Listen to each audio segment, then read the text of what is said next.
Indigenous living. So in this video, I'm just going to break down what I'm trying to accomplish here on this property that I purchased and the process of me purchasing the property, why I purchased it, and what I'm trying to do with it. And in this video is the footage of us from A to B, starting to clear out the property and just working on it to get it done to put up the container house that I've already purchased.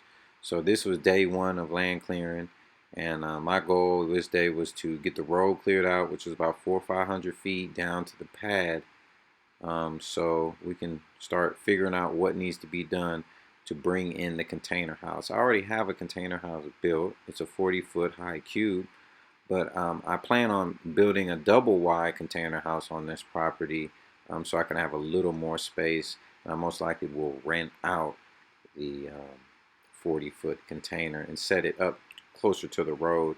My goal was to have my property off the road, about 400 feet back down in the bush, because I just want a little more privacy, do what I need to do, and just be out the way. Try to be unseen. So let me rewind a little bit though, as you're looking through this footage. So this is the main road here.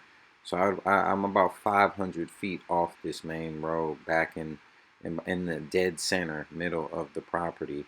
So in 2022, I actually purchased a property in Highlands County, Florida, because I had a container built in Florida. So I was open to living in Florida, but when I contact the city, and sometimes you have to learn things the hard way, but I didn't spend a lot on this property. So I mean, really, I don't even want to say it's a property. It's only a third of an acre in the property in Florida. This is less than 3 acres, so this is 10 times as big. But what I noticed after purchasing the property, I talked to Highlands County, and they told me, oh, the minimum house square footage of a house you can build is 750 square feet.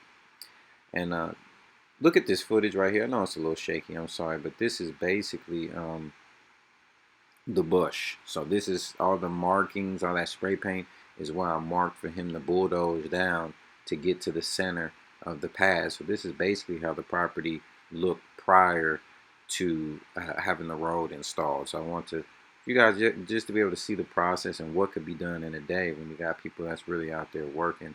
But back to the whole property thing. So back in Florida, they want 750 square feet. So that would be minimum two 40-foot containers and a 120-foot container, I believe, is about 750 square feet. Me personally, I didn't want to build a container house that big. I mean, I can over time, but I didn't want to be forced to outlay that amount of money up front, and probably you don't either. And it's the other funny thing, and let me go. I'm gonna go back and forth so I can talk about this footage. But this is the pad that he cleared out for the container house. So this is basically all done in one day. Got the whole road done and got this pad put in. So you'll be able to see as I turn around here. But yeah, I didn't want to be forced to build a 750 square foot house. I mean, it's much more expensive to do that than have one container house. And when you're living off grid and trying to do your own thing, yeah, we can build our way up to that. But I didn't really want to have that cash outlay up front. And then I always find it funny how you so-called own a property, but the government tells you what you can so-called do on it, but then on the same hand, they tell you they want you to go green, global warming, and all these things, but then they want you to build this big ass house. But we'll get into that on a whole nother video about the contradictions. And I did try to buy a property in Georgia because I've been living in Georgia most of my life, but the problem was also the restrictions. So with that said, pretty much when you're buying a property, especially if you want to do off-grid living or a container house, small, tiny house, however you want to categorize it, you have to first consider the restrictions and covenants for that area, county, and that property. I think this is something that's highly kind of overlooked in the process, but if you want to be able to do what you want to do on your property, you have to make sure that the city, county, local municipality is going to go for what you want, So it took me a while calling, looking at lots of different properties in different areas to figure out, hey, this is East Alabama is the area I want to be in based on their restrictions, or really having no restrictions, and then being able to do what you want, which I call true freedom. So this is about, I think, about 5 truckloads of topsoil that we put down on the road, as you can see here, to try to, get it a little more compacted, hardened, and then a couple weeks later, I brought some rocks in. So this is basically it. This is me, me walking down the road here, down to where the house pad will be at. And over time, I'm making still more changes now. There's still more clearing I need to do now. Then I had a big water drainage issue here on the property, so I will talk about that probably in the next upcoming video, so you guys can understand how to deal with water runoff, dealing with water issues, because there was a lot of wet spots on this property that caused a lot of issues. Just even for the backhoe, almost got stuck a couple times.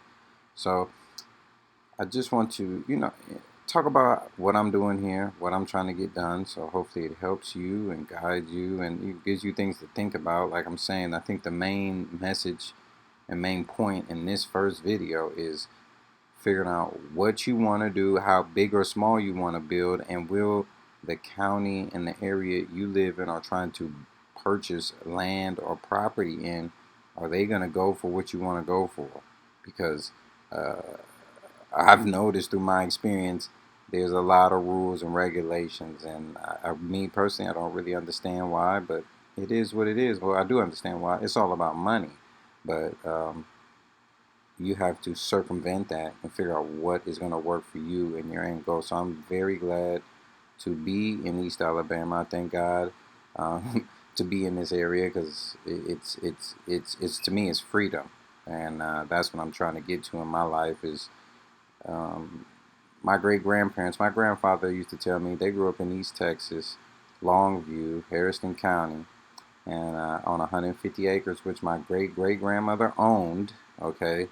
No mortgage, no bills, no anything. They just lived. So that's what I'm trying to really get back to, is just a more simple way of living. And here, right here, is the water issue. This is real mushy. See, it's like almost like quicksand. So I'm going to talk about how I fixed this issue. I'm still kind of dealing with it, but at least the road is not messed up and tractors can get through. And I had a container dropped a couple days ago. I'm making this video probably 2 or 3 months after all this work was done, but I'm going to show you all the water issues I had here, how I fixed them. Yeah, it gets expensive, but it just is what it is. These are the issues we have to overcome in order to get the things done. So this is indigenous living, and I just want to close on basically what I was just saying too, is yeah, I want to get back to living like my great-great-grandmother Nanny Jones, tax-free, pretty much. I think they only paid county taxes. Not that I'm trying to avoid the tax man. Bill-free, definitely, and just a more simpler, wholesome life where, I can kind of do what I want. See you on the next one.